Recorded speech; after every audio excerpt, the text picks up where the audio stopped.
Hello students, welcome to AK tutorial Jagatsinghpur Orissa. आज का हमारा सब्जेक्ट है मैथमेटिक्स। क्लास 10 और 11 दोनों में आपको ये फॉर्मूला आपको दरकार होगा, इसलिए मैं 10th और 11 लिखा हूँ।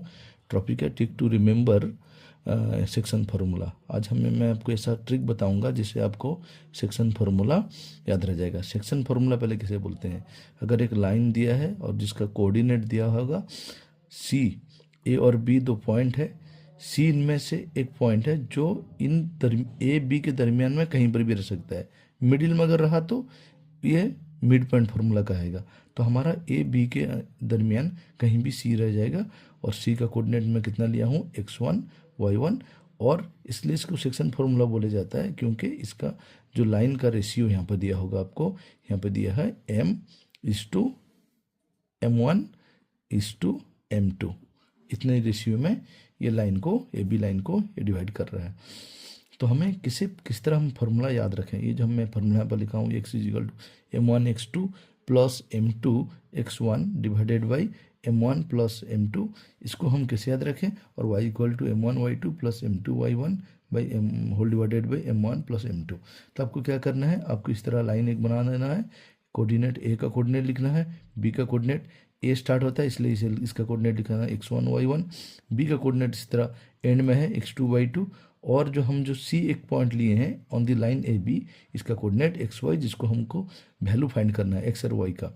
और रेशियो में कितना लिया हूँ? m1 m2। आपको क्या करना है? इस तरह का आर मार्क बनाना है। m1 x2 आप देख सकते हैं, m1 x2 m2 x1 हो गया, होल डिवाइडेड बाई ये दोनों का सॉम लेना है, m1 प्लस m2 हो गया। उसके बाद और अगर आपको ऐसा याद नहीं रहता और आप किसका याद रख सकते हैं, तो ये आप पहले इस तरह x लिख के mx plus mx whole divided by m plus m लिख देंगे। उसके बाद क्या करना है आपको? यहाँ पे 1 2 फिर 2 1, नीचे 1 2 लिखना है। आप देख सकते हैं दोनों फार्मूला आपका सेम हो गया। ये आपका इजी तरीका है, आप इजीली इसको याद रख सकते हैं। इसी तरह हम y का फार्मूला हम कैसे निकालेंगे?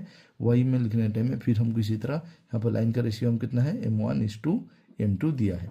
तो लिखने के बाद m1 इस तरह y में मल्टीप्लाई करेंगे y2 में, m1 y2, फिर m2 को y1 में m1 m2 y1 whole divided by m1 plus m2। इस तरह हम यहाँ पर भी 1 2 2 1 1 2 इस तरह लिख के हम कंप्लीट फार्मूला x और y निकालने के लिए लिख सकते हैं। मैं समझता हूँ ये आपका बहुत ही फायदेमंद होगा। और इसी तरह ट्रिक को फॉलो करने, इसी तरह ट्रिक को और ज़्यादा जानने के लिए मेरे चैनल को फॉलो कीजिए। Thank you.